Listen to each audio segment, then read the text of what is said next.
बात करेंगे खबरों की, जहां आजम खान से जुड़ी एक बड़ी खबर सामने आ रही है। अब्दुल्ला आजम को राहत नहीं मिली है। हाईकोर्ट से अब्दुल्ला आजम को भी राहत नहीं मिली है। हाईकोर्ट ने राज्य सरकार से जवाब मांगा। सरकार से 3 हफ्ते में जवाब मांगा है। सजा पर रोक लगाए जाने की मांग की थी। अब्दुल्ला आजम ने MP MLA special court Rampur के फैसले के खिलाफ एक अपील की थी। अब्दुल्ला आजम ने अपील में एमपी एमएलए कोर्ट की सजा पर रोक लगाए जाने की मांग की थी। फर्जी प्रमाण पत्र मामले में MP MLA special court Rampur ने 2 साल की सजा सुनाई थी, जिसके चलते अब्दुल्ला आजम की विधायकी चली गई थी। हाईकोर्ट द्वारा सजा पर रोक लगाए जाने से विधानसभा चुनाव पर रोक लग जाती, लेकिन कोर्ट द्वारा सजा पर रोक न लगाए जाने से स्वार टांडा सीट विधानसभा उपचुनाव पर फिलहाल कोई फर्क नहीं पड़ेगा। सर्वेश संवाददाता साथ जुड़ गए हैं। सर्वेश, देखिए, आजम खां की मुश्किलें कम होने का नाम नहीं ले रही है, लेकिन इन सब के बीच आज का दिन आजम खां के लिए, उनकी पत्नी के लिए बहुत अहम है। देखिए, निश्चित तौर पर आजम खान के बेटे अब्दुल्ला आजम को फिलहाल कोई राहत नहीं मिली है कोर्ट से। अब्दुल्ला आजम को एमपी एमएलए रामपुर कोर्ट ने उनकी विधायकी 2 साल की सजा सुनाई थी फर्जी प्रमाण पत्र मामले में, जिसके बाद उनकी विधायकी चली गई थी और अब उस सीट पर स्वार टांडा सीट पर उपचुनाव होना है। और यहाँ पर एमपी एमएलए कोर्ट के फैसले को अपील में चुनौती दी गई थी इलाहाबाद हाईकोर्ट में। फिलहाल इलाहाबाद हाईकोर्ट में कोई राहत नहीं दी है और कोर्ट ने सरकार से 3 हफ्ते में जवाब मांगा है। यानी इस सुनवाई का उपचुनाव पर कोई असर नहीं पड़ेगा। उपचुनाव गतिमान रहेगी। और चलिए ठीक है सर्वेश, बहुत शुक्रिया तमाम जानकारी साझा करने के लिए। तो बता दें कि आजम खान से जुड़ी ये अहम खबर है, जहां अब्दुल्ला आजम को अभी फिलहाल कोई राहत नहीं है और ऐसे में सरकार से 3 हफ्ते में जवाब को लेकर मांग की गई है और सजा पर रोक लगाने को लेकर याचिका डाली गई।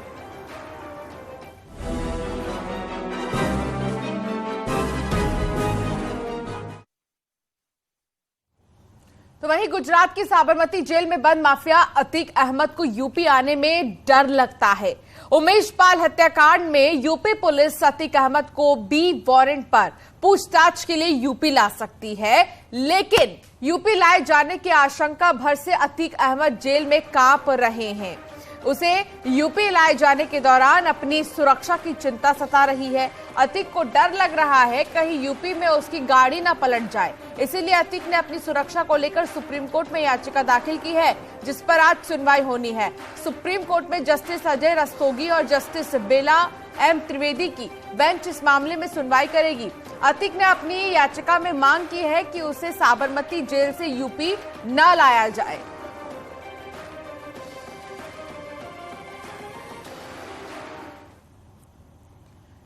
तो अतीक अहमद के साथ साथ अतीक का भाई भी जेल में डर के साए में जी रहा है। उमेश पाल हत्याकांड में अतीक के भाई खालिद अजीम उर्फ अशरफ ने भी प्रयागराज की स्पेशल एमपी एमएलए कोर्ट में एक याचिका दायर की हुई है, जिस पर आज सुनवाई होनी है। अशरफ भी चाहता है कि यूपी पुलिस उसे बरेली जेल से दूसरी जेल ना ले जाए। उसे रास्ते में अपनी गाड़ी पलटने या फिर एनकाउंटर का डर सता रहा है। अशरफ ने अपनी याचिका में मांग की है कि उसकी पेशी वीडियो कॉन्फ्रेंसिंग के जरिए ही की जाए या फिर कम से कम 6 वकीलों की मौजूदगी और वीडियोग्राफी के बीच ही बरेली जेल से निकाला जाए। इस संबंध में बरेली जेल के अधीक्षक आज अदालत में अपनी रिपोर्ट भी पेश करेंगे।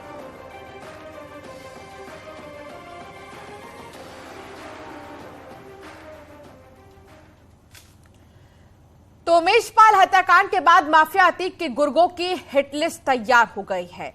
पुलिस ने अतीक के 136 गुर्गों की लिस्ट तैयार की है और गुर्गों पर बड़ी कार्रवाई की तैयारी में भी है। लिस्ट में नफीस बिरयानी, शूटर बल्ली का नाम है। इसके अलावा रिजवान करेली, बहनोई अखलाक, मौसा गुदड़ा का नाम भी इसमें शामिल है। तो कई सारे नाम हैं, ऐसे 136 लोगों के नाम इस लिस्ट में शामिल हैं जो अतीक के गुर्गे हैं और इनमें कुछ रिश्तेदार भी बताए जा रहे हैं अतीक के।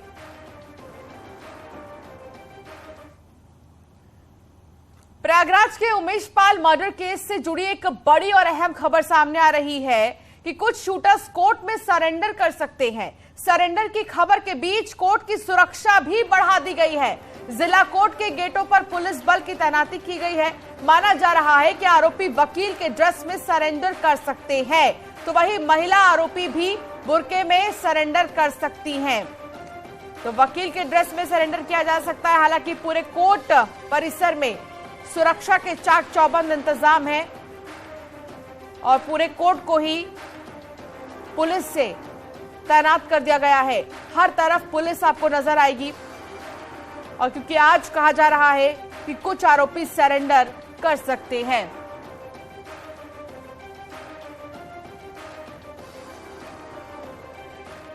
तो जितने भी वांटेड शूटर्स हैं उनमें से कुछ सरेंडर कर सकते हैं।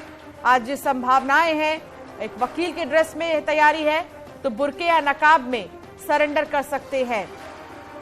उमेश पाल मर्डर केस में कई सारे आरोपी अब भी फरार हैं जिनकी तलाश जारी है, लेकिन कहा जा रहा है कि संभावना है कि वो सरेंडर भी कर सकते हैं आज।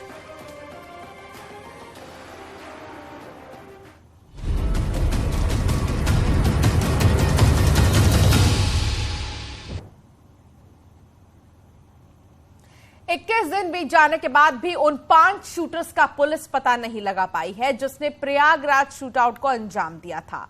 हालांकि एक और शूटआउट का नया वीडियो सामने आया है जिसमें असद उमेश पाल पर फायरिंग और बमबाजी करता दिख रहा है, तो दूसरी तरफ अतीक के करीबियों पर बुलडोजर एक्शन भी जारी है।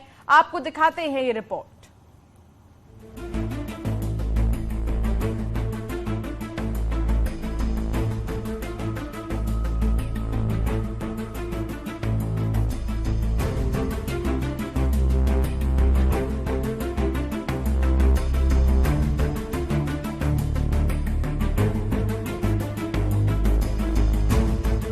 प्रयागराज हत्याकांड के बाद भी यूपी पुलिस हाथ मल रही है। ये 5 शूटर्स न सिर्फ यूपी पुलिस को चैलेंज दे रहे हैं, बल्कि उस 500 ठिकानों पर हुई छापेमारी पर भी मिट्टी पलीत कर रहे हैं। करीब 20 दिन बीत जाने के बाद भी पुलिस के हाथ खाली हैं। इस बीच एक और घटना का ताजा तरीन वीडियो सामने आया है जिसमें शूटर्स उमेश पाल और गनर के पीछे भागते नजर आ रहे हैं और बैक टू बैक गोलियों की बौछार कर रहे हैं। इतना ही नहीं, इस दौरान शूटर्स ने सिपाही पर बम से भी हमला किया और पूरा इलाका धुआं धुआं हो गया।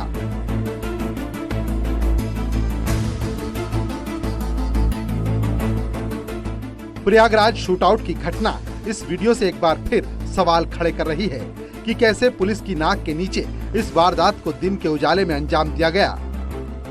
24 फरवरी को उमेश पाल जब कचहरी से लौट रहे थे तो कार यहीं पर करीब आकर रुकी थी और इसी गली में उमेश पाल को जाना था, लेकिन उसके पहले यहां पर शूटर्स जो कि पहले से प्लानिंग किए हुए थे उन्होंने गोलियों की बौछार शुरू कर दी और उसके बाद यहां पर बमबारी शुरू हुई, जिसके बाद इसी गली से होकर उमेश पाल भागे थे और सामने जो हरे रंग का गेट दिख रहा है वही उमेश पाल के घर का गेट है और उसी गेट से उन्हें अंदर दाखिल होना था। लेकिन गली में अपनी जान बचाने के लिए जब वो भागे तो उनके पीछे एक शूटर भी भागा था और वो शूटर बताया जा रहा है कि वह अतीक अहमद का बेटा असद है। और ये गेट आप देख रहे हैं साफ तौर पर, इस गेट से एक बच्ची निकलती है और वो बच्ची दौड़कर पीछे भागती है, बचाने की कोशिश करती है। सीसीटीवी में साफ साफ दिख रहा है कि उमेश पाल गली में अपने घर की ओर भागने की कोशिश कर रहे हैं, तभी शूटर पीछे से आकर लगातार फायरिंग करता रहता है। इस दौरान उमेश पाल और शूटर के बीच हाथापाई भी होती है। तभी घर के पास एक बम का धमाका होता है और फिर अतीक का बेटा असद उमेश पाल की हत्या कर अपने गुर्गों के साथ भाग जाता है, जिसकी 20 दिन बाद भी गिरफ्तारी नहीं हो सकी। तो क्या इन 5 शूटर्स को जमीन निकल गई या आसमान खा गया?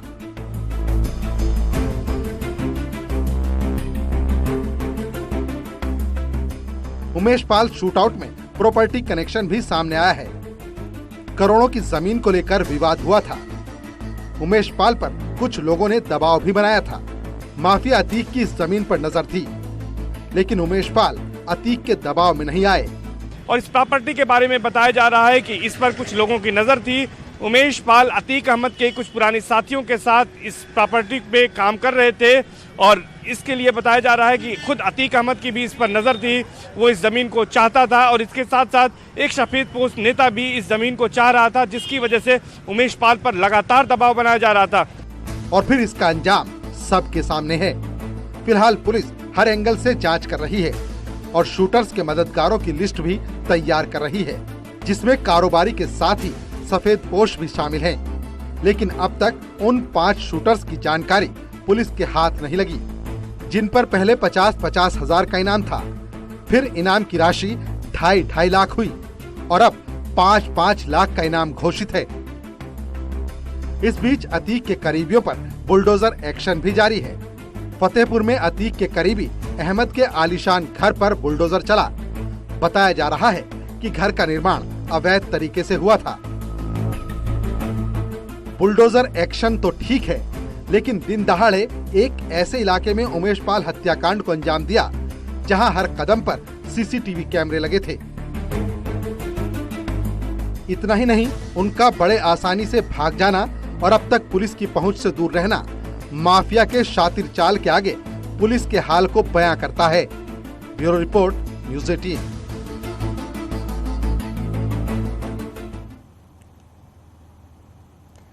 झांसी में प्रयागराज पुलिस की छापेमारी, बेतवा गार्डन कॉलोनी पुलिस की दबिश। बबलू पांडे को हिरासत में लिया। अतीक अहमद से जुड़े होने का शक है। बबलू के दोस्त की भी पुलिस को तलाश है। तो बबलू पांडे और अतीक दोनों का ही कुछ कनेक्शन है, इस बात की जानकारी मिली पुलिस को और फिर पुलिस ने अब हिरासत में लिया है बबलू पांडे को। हालांकि जो बबलू पांडे का दोस्त है उसके इंतजार में पुलिस है और उसको लेकर भी जांच लगातार जारी है। उमेश पाल शूटआउट केस से जुड़ी एक बड़ी खबर सामने आ रही है। जांच एजेंसियों ने प्रयागराज के नैनी इलाके से एक महिला को हिरासत में लिया है। एक शूटर से लगातार संपर्क में थी। हिरासत में ली गई महिला शूटर से रोजाना दिन में कई बार इसकी बात होती थी। शूटर और महिला के बीच लंबी बातचीत होती थी और 5 लाख रुपए के इनामी एक शूटर की प्रेमिका है ये महिला शादीशुदा है, लेकिन ससुराल वालों से उसके रिश्ते ठीक नहीं है। शूटर की कॉल डिटेल्स के आधार पर पुलिस ने हिरासत में लिया है इस महिला को और एक महिला के जरिए शूटर तक पहुंचने की कोशिश में है तमाम जो पुलिस की टीमें हैं। गलतियां बता दें कि 2 दिन पहले ही हिरासत में लिया गया था। सर्वेश साथ जुड़ गए हैं संवाददाता। सर्वेश, हालांकि एक शूटर की प्रेमिका बताई जा रही है ये महिला, तो ऐसे में पुलिस के लिए थोड़ा आसान हो जाएगा ये जानना कि आखिर शूटर्स गए तो गए कहां, क्योंकि लंबी बातचीत होती थी इस महिला से शूटर की और कुछ सुराग जरूर मिल सकता है। देखिए, निश्चित तौर पर ये कहा जाता है कि जो अपराधी होते हैं वो जरूर अपने प्रेमिकाओं के संपर्क में रहते हैं। ऐसे में पुलिस ने नैनी से जिस महिला को हिरासत में लिया है उससे पूछताछ कर रही है और सूत्र बता रहे हैं कि शूटर से और महिला के बीच लंबी बातचीत होती थी और अब इसके बाद ये 5 लाख रुपए के इनामी शूटर जिसमें से है उन्हीं की जो है ये पत्नी है, तो उनकी प्रेमिका है, तो और ये शादीशुदा है लेकिन ससुराल से उसके रिश्ते ठीक नहीं है। तो शूटर से जो लंबी बातचीत होती थी इस आधार पर जो है पुलिस को कुछ और क्लू मिल सकते हैं, उनकी लोकेशन के बारे में पता चल सकता है। महिला के परिवार के कुछ सदस्य एक सियासी पार्टी से भी जुड़े बताए जा रहे हैं। तो सूत्रों के मुताबिक फरार शूटर को लेकर महिला ने कई जानकारियां भी अहम जानकारियां दी हैं और माना जा रहा है कि जल्द ही जो जांच एजेंसियां हैं वो आरोप शूटर तक इस महिला के जरिए पहुंच सकती हैं, लेकिन अभी महिला के बारे में और ज्यादा डिटेल का खुलासा पुलिस या जांच एजेंसियों ने नहीं किया है। जी चलिए, बहुत शुक्रिया जानकारी साझा करने के लिए सर्वेश। तो वहीं आजमगढ़ में पुलिस और माफिया मुख्तार अंसारी के शार्प शूटर के बीच मुठभेड़ हो गई है। यह भी बताया जा रहा है कि चेकिंग के दौरान पुलिस ने जब एक संदिग्ध को रुकने का इशारा किया तो वो भागने लगा और पुलिस का पीछा करने पर उसने अंधाधुंध फायरिंग भी शुरू की, जिसके बाद पुलिस ने भी जवाबी कार्रवाई की, जिसमें झिनक उर्फ सत्यनारायण यादव घायल हो गया है। घायल बदमाश को अस्पताल में भर्ती किया गया है। सत्यनारायण मुख्तार अंसारी का शार्प शूटर बताया जा रहा है, जो गोरखपुर के बढ़लगंज का रहने वाला है। पुलिस और बदमाश के बीच ये मुठभेड़ मोहन नगर थाना क्षेत्र के इटवा मोड़ पर हुई है। अभिषेक फोन लाइन पर जुड़ गए हैं हमारे संवाददाता। अभिषेक, क्या जानकारी मिल रही है इस बदमाश के बारे में, क्या पता किया गया है अब तक? जी बिल्कुल, निश्चित तौर पे आपको बताना चाहेंगे, आज मेहनगर थाने की पुलिस को सूचना मिली थी कि मुख्तार गैंग का जिनक उर्फ सत्यनारायण जो है आजमगढ़ जनपद में, वो किसी बड़ी वारदात को अंजाम दे सकता है, जिसकी सूचना पर हटवा मोड़ के पास पुलिस चेकिंग कर रही थी। इसी दरमियान बाइक सवार बदमाश जाता दिखा है, पुलिस उसे रोकने का इशारा करती है, लेकिन बदमाश रुकने की बजाय पुलिस टीम पर ताबड़तोड़ फायरिंग करना शुरू कर देता है। पुलिस की जवाबी कार्रवाई में बदमाश जिनक घायल हुआ, जिसे अस्पताल में भर्ती कराया जा रहा है। बताया जा रहा है मुख्तार गैंग का शार्प शूटर है और पिछले कुछ दिनों से क्षेत्र के कुछ प्रधानों से जो है वो रंगदारी की मांग कर रहा था, जिसको लेकर के प्रधान रंगदारी देने से मना कर रहे थे और वो बदमाश वहां पहुंचता है और दहशत पैदा करने की कोशिश में आज निकला हुआ था। उसके पहले ही पुलिस जो है घेराबंदी करके पुलिस मुठभेड़ के दौरान इसको गिरफ्तार कर लेती है। फिलहाल बदमाश का इलाज चल रहा है और इसके आपराधिक इतिहास को भी खंगाला जा रहा है कि ये बदमाश के ऊपर कितने आपराधिक मुकदमे हैं और किन किन लोगों के लिए काम करता है और क्या है पूरा इसका आपराधिक ब्यौरा। बहुत शुक्रिया जानकारी साझा करने के लिए अभिषेक। और यहाँ